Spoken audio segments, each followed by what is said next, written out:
Hello दोस्तों, welcome to my channel. Class 7 का NCERT में हम पढ़ा रहे थे आपको सामाजिक एवं राजनीतिक जीवन, जिसे राजनीतिक विज्ञान भी बोलते हैं। क्लास 7 का है एनसीईआरटी और इसमें हम 3 लेसन करवा चुके हैं।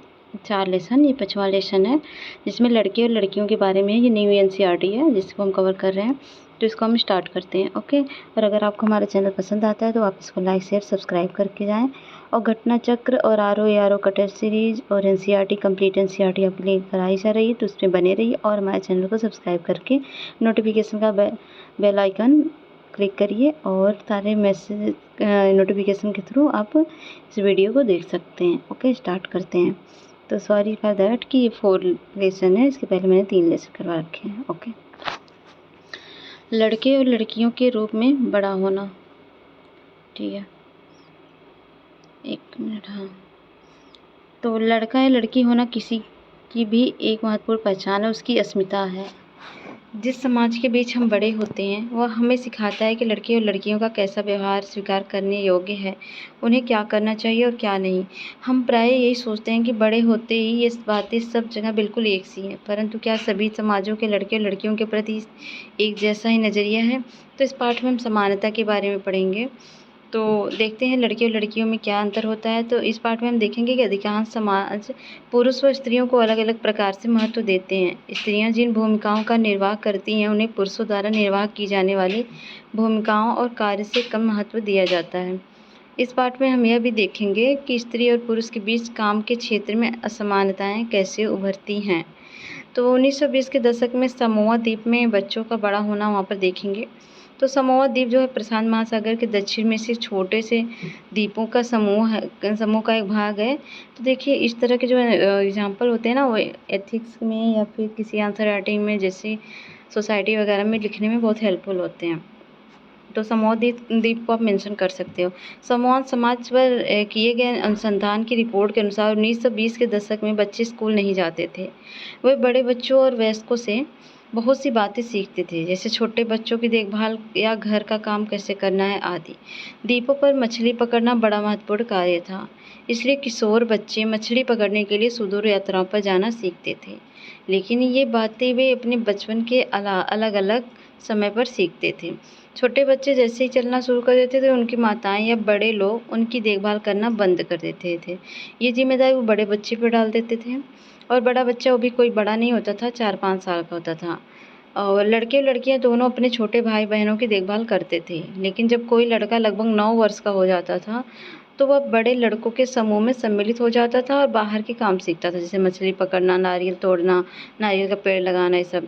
लड़कियां जब तक 13-14 साल की नहीं हो जाती थी, छोटे बच्चों की देखभाल और बड़े लोग के छोटे मोटे कार्य करती थी। लेकिन एक बार जब वो 13-14 साल की हो जाती थी, वह स्वतंत्र हो जाती थी। लगभग 14 वर्ष की उम्र के बाद वे भी मछलियाँ पकड़ने जाती थी, बागानों में काम करती थी और डालियाँ बुनती थी। और खाना पकाने का काम अलग से बनाए गए रसोई घरों में होता था, जहाँ लड़कों को ही अधिकांश काम करना होता था और लड़कियाँ उनकी मदद करती थी। तो 1960 के दशक में मध्य प्रदेश में पुरुष के रूप में बड़ा होना क्या था? तो ये तो आप सोमालिया द्वीप का देखा, समोआ द्वीप का था, है ना, समोआ द्वीप का। अब आप देखेंगे अपने इंडिया का, जिसमें 1960 के दशक मध्य प्रदेश के पुरुष के रूप में बड़ा होने की बात की गई है। निम्नलिखित आलेख जो 1960 में मध्य प्रदेश के एक छोटे शहर में रहने और जाने के वर्णन से लिया गया है। तो कक्षा 6 में आने के बाद लड़के और लड़कियां अलग अलग स्कूल में जाते थे और लड़कियों के स्कूल लड़कों के स्कूल से बिल्कुल अलग थे, अलग ढंग से बनाए जाते थे। उनके स्कूल के बीच में एक आंगन होता था जहाँ वो बाहरी दुनिया से अलग होकर खेलते थे। लड़कों के स्कूल में ऐसा कोई आंगन नहीं होता था, बल्कि वो उनके खेलने का मैदान एक बड़ा सा खुला स्थान होता था जो स्कूल से लगा होता था। हर शाम स्कूल के बाद लड़के सैकड़ों लड़कियों की भीड़ को सकरी गली से जाते हुए देखते थे। लड़कों पर जाती हुई लड़कियां बड़ी गंभीर दिखती थी। यह बात लड़कों से अलग थी, जो लड़कों सड़कों को अनेक कामों के लिए उपयोग करते थे, जैसे यूं ही खड़े खड़े खाली समय बिताने के लिए, दौड़ने और खेलने के लिए, साइकिल चलाने के करतबों को आजमाने के लिए। लड़कियों के लिए गली सीधे घर पहुंचने का माध्यम थी और शायद उनके मन में यह डर रहता होगा कोई उनसे छेड़छाड़ या हमला न कर दे। ऊपर के 2 उदाहरण को पढ़ने के बाद हमें लगता है कि बड़े होने के भी कई तरीके हैं। हम प्राय सोचते हैं कि बच्चे एक ही तरीके से बड़े होते हैं, ऐसा इसलिए क्योंकि हम अपने अनुभवों से ही सबसे ज़्यादा परिचित हैं। यदि हम अपने परिवार के बुजुर्गों से बात करें तो पाएंगे उनका बचपन शायद हमारे बचपन से बहुत भिन्न था। हम यह भी अनुभव करते हैं कि समाज लड़के और लड़कियों में स्पष्ट अंतर करता है। यह बहुत कम आयु से शुरू हो जाता है।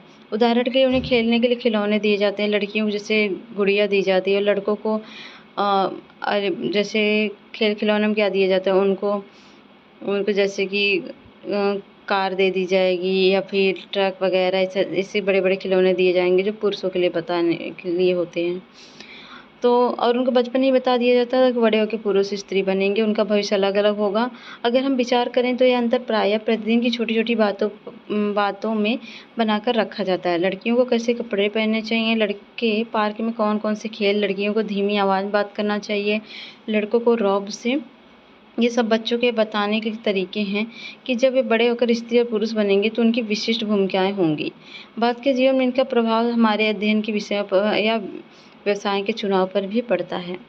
तो यहाँ पर मेरी माँ का नाम नहीं मतलब काम नहीं करती, तो एक कहानी है जिसको हम बच्चों के थ्रू समझाने की कोशिश करेंगे।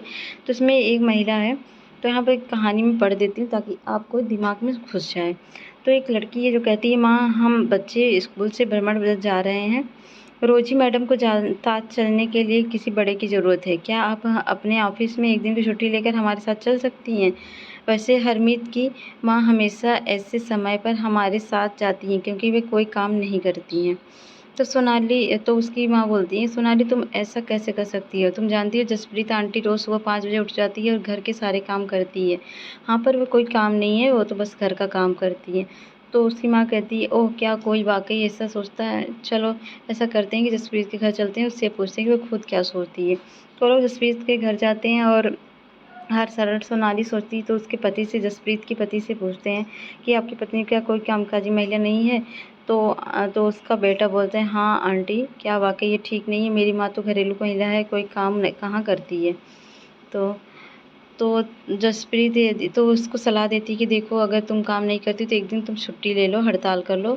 तो बच्चे सोचते हैं चलो कितना मज़ा आएगा काम करके। तो हे भगवान, तो यहाँ पर उसका जसप्रीत जो जसप्रीत का पति है वो काम करता है, लेकिन क्या होता है वो रेडी करने में बहुत उसको दिक्कत होती है। अंततः वो बच्चों का ख़्याल नहीं रख पाता है। तो ये समझ में आता है कि वो काम नहीं होता है। तो अधिकांश समाजों में जिनमें हमारा समाज भी सम्मिलित है, पुरुषों और स्त्रियों की भूमिकाओं उनके काम के महत्व को समान नहीं समझा जाता है।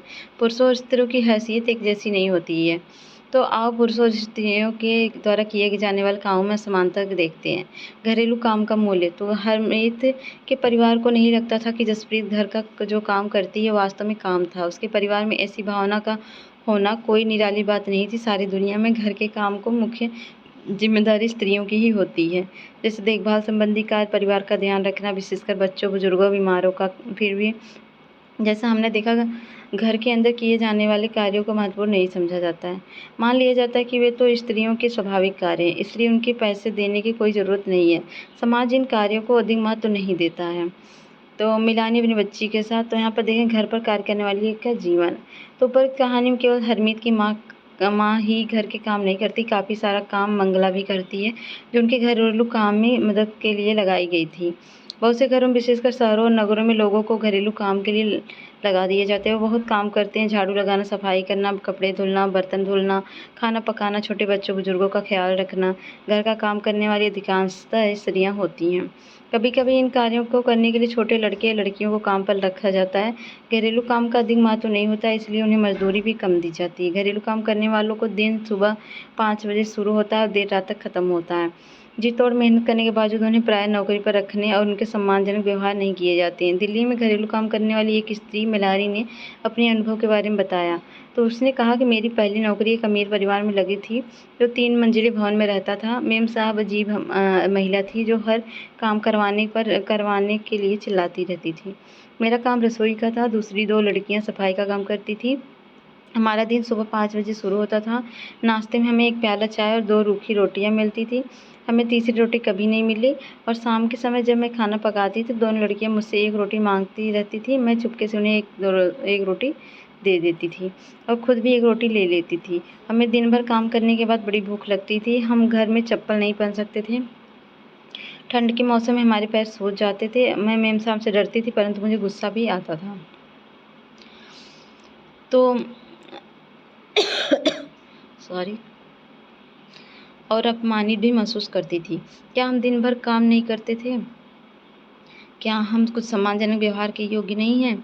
वास्तव में जिसे हम घरेलू काम कहते हैं उसमें अनेक कार्य सम्मिलित रहते हैं। इनमें से कुछ कामों में हम बहुत शारीरिक श्रम लगता है और ग्रामीण और शहरी क्षेत्रों में औरतों को लड़कियों को दूर दूर से पानी लाना पड़ता है। ग्रामीण क्षेत्रों में स्त्रियों और लड़कियों को जलाऊ लकड़ी के भारी गट्ठर सिर पर ढोने पड़ते हैं। कपड़े धोने, सफाई करने, झाड़ू लगाने और वजन उठाने के कामों में झुकने, उठाने और लेकर चलने की ज़रूरत होती है। बहुत से काम जैसे खाना बनाने आदि में लंबे समय तक गर्म चूल्हे के आगे खड़ा होना पड़ता है। स्त्रियां जो काम करती हैं वो भारी और थकाने वाला शारीरिक काम होता है, जबकि हम आमतौर पर सोचते हैं कि पुरुष ही ऐसा काम कर सकते हैं। घरेलू और देखभाल के कामों का एक अन्य पहलू जिसे हम महत्व नहीं देते हैं वह है इन कामों में लगने वाला लंबा समय। वास्तव में यदि हम स्त्रियों द्वारा किए जाने वाले घर के और बाहर के कामों को जोड़ें तो हमें पता चलेगा कुल मिलाकर स्त्रियां पुरुषों से अधिक काम करती हैं। निम्नलिखित तालिका में भारत के केंद्रीय सांख्यिकी संगठन द्वारा किए गए विशेष अध्ययन के कुछ आंकड़े हैं जो 1998 से 99 हैं के दिए हैं। देखिए, आप रिक्त स्थान को भर सकते हैं। तो यहाँ पर स्त्रियों और पुरुषों की आप देख सकते हैं किस तरह से स्त्रियां पुरुषों की अपेक्षा ज़्यादा काम कर रही हैं। महिलाओं का काम और समानता। जैसा कि हमने देखा कि महिलाओं के घरेलू और देखभाल के कामों को कम महत्व देना एक व्यक्ति या परिवार का मामला नहीं है, यह स्त्रियों और पुरुषों के बीच असमानता की एक बड़ी सामाजिक व्यवस्था का ही भाग है। इसलिए इसका समाधान हेतु जो कार्य किए जाने हैं वे केवल व्यक्तिगत या पारिवारिक स्तर पर नहीं वरन शासकीय स्तर पर भी होने चाहिए। हम जानते हैं कि समानता हमारे संविधान का महत्वपूर्ण सिद्धांत है। संविधान कहता है स्त्री और पुरुष होने के आधार पर भेदभाव नहीं किया जा सकता,